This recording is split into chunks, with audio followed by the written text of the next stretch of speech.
आप सभी छात्र छात्राओं का स्वागत है इस चैनल में। दोस्तों, क्या आपको पता है कि 30% क्वेश्चन ऑब्जेक्टिव आने वाला है? यदि आपको पता है तो आप इस वीडियो को ध्यान से देखेंगे, ठीक है, क्योंकि जो ऑब्जेक्टिव आएगा दोस्तों 30% ऑब्जेक्टिव आएगा और उसका जवाब देना बहुत ही जरूरी है, तभी एक अच्छा रिजल्ट आप पा सकते हैं। तो आज मैं आप लोगों को बताऊंगा विद्युत चैप्टर 10th का साइंस और उससे जो भी इंपॉर्टेंट क्वेश्चन है, जो ऑब्जेक्टिव है, 1 नंबर का क्वेश्चन है, जो फिल इन द ब्लैंक्स में पूछने लायक है, यानी जिसका आंसर देके आपको 1 नंबर मिलेगा, वो सबका चर्चा करेंगे हम लोग। और आपसे पूछूंगा मैं, यहां देख सकते हैं, सबको उत्तर देना होगा, सभी विद्यार्थी को कमेंट करना होगा। समझ में आ रहा है? तो सभी विद्यार्थी कमेंट कीजिएगा जो भी मैं यहां क्वेश्चन पूछने वाला हूं। इस चैप्टर का वीडियो मैंने नए सिलेबस के आधार पर पहले ही बना दिया है, तो लिंक डिस्क्रिप्शन में जाकर के देख लीजिएगा वीडियो देखने के बाद, ठीक है। लेकिन अभी जो भी ऑब्जेक्टिव, जो महत्वपूर्ण क्वेश्चंस की चर्चा करेंगे हम लोग, इस वीडियो को ध्यान से देखिएगा, लास्ट तक देखिएगा। समझ में आ रहा है? चैनल को सब्सक्राइब करें या ना करें, लेकिन वीडियो लास्ट तक देखना चाहिए, क्योंकि आपके लाइफ का सवाल है, आपके रिजल्ट का सवाल है। समझ में आ रहा है?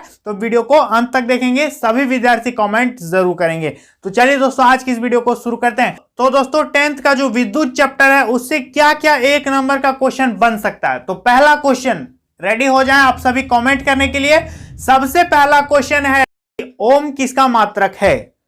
ठीक है, ओम किसका मात्रक है? किस राशि का मात्रक ओम होता है? तो ये क्वेश्चन एग्जाम में आप लोगों से उल्टा भी पूछ सकता है, सीधा भी पूछ सकता है। समझ में आ रहा है? तो ओम किसका मात्रक है दोस्तों?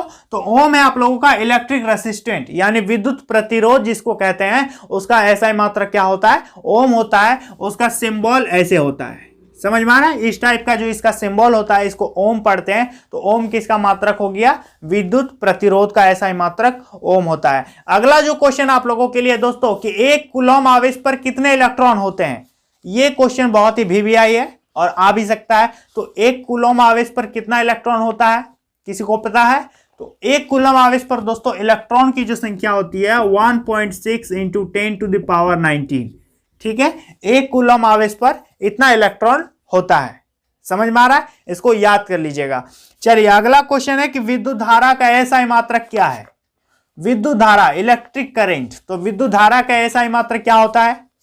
तो दोस्तों, विद्युत धारा का एसआई मात्रक होता है एम्पियर। Is that clear? विद्युत धारा का एसआई मात्रक क्या होता है? एम्पियर होता है। नेक्स्ट क्वेश्चन है कि विद्युत आवेश का एसआई मात्रक क्या है? समझ में आ रहा है? क्वेश्चन आप लोगों से उल्टा भी पूछेगा कि एम्पियर किसका मात्रक है, विद्युत धारा का या विद्युत आवेश का, या फिर कुछ दे देगा। समझ में आ रहा है? या फिर उसमें घुसा देगा कि लेंस की क्षमता का।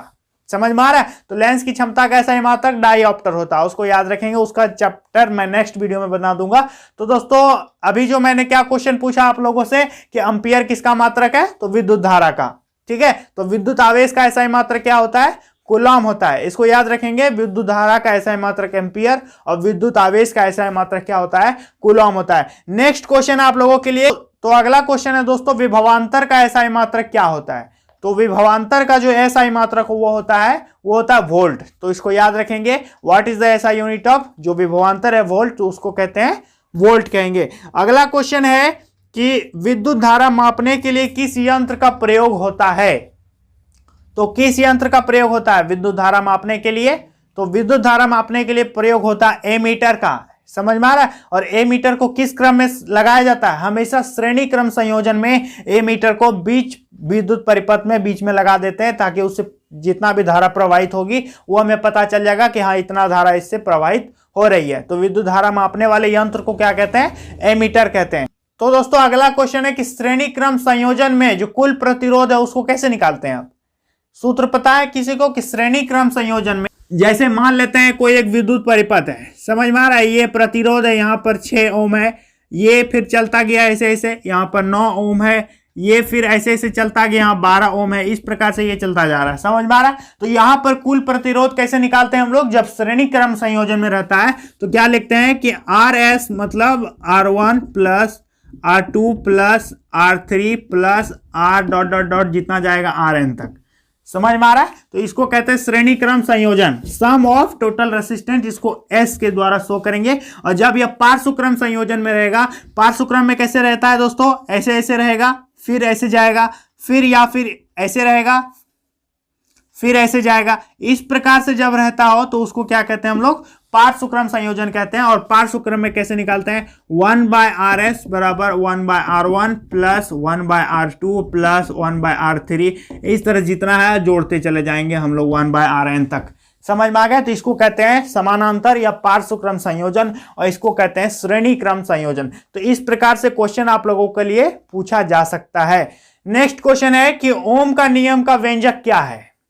किसी को पता है ओम के नियम का व्यंजक? ओम का नियम आप लोग पढ़ लीजिएगा, ये आप लोग पहली बार पढ़ रहे हैं ओम का नियम, तो एग्जाम में कंफर्म आएगा। तो ओम का नियम का व्यंजक दोस्तों क्या होता है? तो दोस्तों ओम का नियम का व्यंजक दोस्तों क्या होता है? तो ओम का नियम आप लोग पढ़ लीजिएगा। ओम का नियम का व्यंजक होता है V बराबर IR।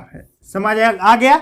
जहां V है विभवांतर, I जो है वो विद्युत धारा है और R जो है वो रेसिस्टेंट है यानी विद्युत प्रतिरोध है। तो ये क्वेश्चन आप लोगों का बन सकता है कि V बराबर IR क्या है। This is Ohm's law and it is very very important in point of view of your exam. तो इसको दोस्तों कंफर्म कर लेना है। तो इस चैप्टर से जितना भी SI मात्रक बनता है सब SI मात्रक को कंप्लीट कीजिए और याद कीजिए आप लोग। समझ में आ गया। ओम का नियम समझ गए, पार्श्वक्रम संयोजन, श्रेणी क्रम संयोजन, ये सब आप लोगों का आएगा।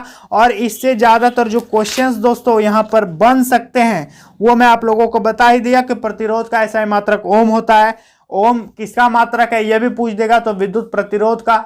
एम्पियर किसका है, तो विद्युत धारा का। कूलम किसका है, विद्युत आवेश का। या उल्टा भी पूछे, 4 ऑप्शंस भी दे देगा तो आप लोग कंफर्म उसको बना देंगे। समझ में आ रहा है। मैं यहाँ आप लोगों को ऑब्जेक्टिव देके इसलिए नहीं बता रहा हूं दोस्तों क्योंकि आप ऑब्जेक्टिव 4 ठो याद करके चले जाइएगा, हो सकता है वहां दूसरा पूछा जाए तो आप लोग गड़बड़ा जाएंगे। इसलिए अपना जो टारगेट है, हम जो जानते हैं उसको अपना नजर के सामने रखिए कि हाँ विद्युत धारा बस हम एम्पियर जानते हैं और दूसरा हमको किसी से मतलब नहीं है। समझ में आ रहा है। तो वो एग्जाम में बस एम्पियर और धारा से संबंधित आप रहेंगे और ज्यादा गड़बड़ाने का। ऑब्जेक्टिव पढ़ के जाइएगा तो आप नहीं कर सही कर पाएंगे ऑब्जेक्टिव, ये मैं फुल कह देता हूं। समझ में आ रहा है। इसलिए जो सब्जेक्टिव मैं यहाँ बता रहा हूं इसको समझिए कि विद्युत धारा हाँ एम्पियर ही होता है, विद्युत आवेश हाँ कूलम ही होता है, विद्युत प्रतिरोध हाँ हो ओम ही होता है। तो ये चीज सब चीज याद रखना होगा। समझ में आ रहा है। तो इसको दोस्तों याद रख लीजिएगा। एक क्वेश्चन जो आप लोगों के लिए इंपॉर्टेंट है कि एक यहां पर ये तो मैंने बता दिया, इसको भी याद रखना है कि एक कूलम आवेश पर कितना इलेक्ट्रॉन होता है, 1.6 × 10⁻⁻19। चलिए ये क्लियर हो गया, यहां तक समझ में आ गया। चलिए इस पे से और कुछ नहीं है आप लोगों का कि एक क्वेश्चन आप लोगों का है कि विद्युत धारा को परिभाषित कीजिए। तो विद्युत धारा किसको कहते हैं, आवेश के प्रवाह की दर को विद्युत धारा कहते हैं। तो विद्युत धारा, आवेश और समय में क्या संबंध है। आवेश की प्रवाह की दर को सुनने में कैसा लग रहा है, यानी धारा को शो करते हैं I से। I बराबर होता है Q/T। याद रखेंगे I बराबर Q/T। ये विद्युत धारा बराबर आवेश की प्रवाह की दर। दर निकालेंगे समय से भाग दे देंगे तो दर निकल जाएगा। तो आवेश की प्रवाह की दर को विद्युत धारा कहते हैं। ठीक है। The flow of electric charge is called electric current.